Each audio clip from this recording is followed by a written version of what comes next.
बिस्मिल्लाहिर्रहमानिर्रहीम। अस्सलामु अलैकुम नाज़रीन। आज की हमारी वीडियो का मौजू है कि वज़ू के पानी से जोड़ों का दर्द हमेशा के लिए ख़त्म। आज ही इस टोटके को आज़माएं। वो कौन सा टोटका है, इसको कैसे इस्तेमाल करना है कि आपके जोड़ों का दर्द हमेशा के लिए ख़त्म हो जाए, इसके बारे में मैं आपको तफसील से बताता हूँ।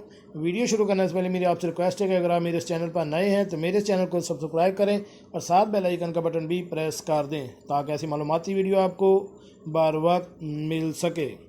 जी नाज़रीन, ये तो आप जानते हैं कि नमाज जो है हर मुसलमान मर्द और औरत पर फ़र्ज़ है और किसी भी सूरत में माफ़ नहीं है। अगर कोई नमाज को हम देखा जाए तो एक हमारे लिए मुकम्मल वर्जिश बनती है। ऐसे लोग जो कि नमाज की पाबंदी करते हैं और खुशू व खुज़ू के साथ नमाज अदा करते हैं, उनमें आम लोगों की निस्बत बहुत सी बीमारियां कम हैं। इसके अलावा वज़ू का पानी जोड़ों के दर्द से निजात का ज़रिया बन गया।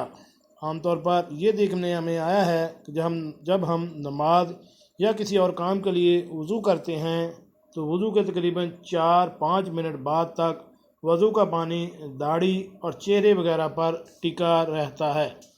इसको अगर जोड़ों के दर्द वाली जगह पर मालिश के अंदाज में मल लें तो इंशाअल्लाह शफ़ा मिलेगी। एक और बात, जिन हज़रात की दाढ़ी नहीं है वो दाढ़ी रखें और फिर इस टोटके को आज़मा कर देखें।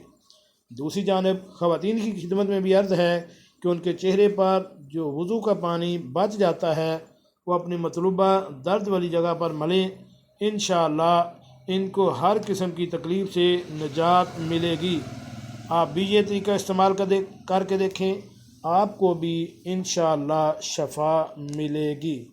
नाज़रीन, आपने एक मिसाल सुनी होगी कि पीर का अमर या शफ़ा।